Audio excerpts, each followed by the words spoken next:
सरअफजल new Ira grammar school से class 9th Urdu इम्तहान subject है। कल हमने पढ़ा था, आज उससे आगे हम शुरू करेंगे। वालिद साहब किबला खुश थे कि बेटे को कानून का शौक़ हो चला है। किसी ज़माने में बड़े बड़े वकीलों के कान कतरेगा। हम भी बेफ़िक्र थे कि चलो 2 बरस तक तो कोई मेहनत के लिए नहीं कह सकता, बाद में देखिए कौन जीता है और कौन मरता है। लेकिन ज़माना आंख बंद किए गुज़र जाता है। 2 साल ऐसे ही गुज़र गए जैसे हवा। ला क्लास का सदाकतनामा भी मिल गया। अब क्या था, वालिदैन इम्तहान वकालत की तैयारी के लिए सर हो गए।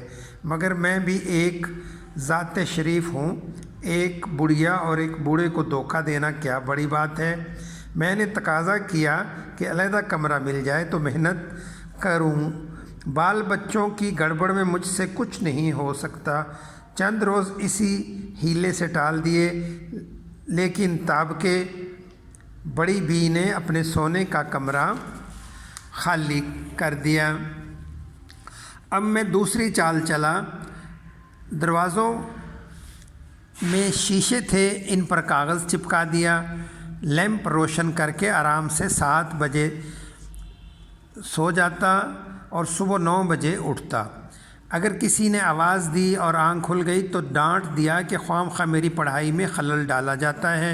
अगर आँख ना खुली और सुबह को सोने का इल्ज़ाम लगाया गया तो कह दिया कि मैं पढ़ते वक्त कभी जवाब ना दूंगा, आइंदा मुझे कोई दिक ना करे। बाज़ वक़्त ऐसा हुआ कि लैंप भड़क कर चिमनी स्याह हो गई और मेरी ज़्यादा महवियत तो मेहनत का नतीजा समझी गई। बाज़ वक़्त वालिद वालिदा कहते भी थे कि इतनी मेहनत ना किया करो, लेकिन मैं ज़माने की तरक्की का नक्शा खींचकर उनका दिल खुश कर देता था। खुदा खुदा करके ये मुश्किल भी आसान हो गई और इम्तहान ज़माना करीब आया।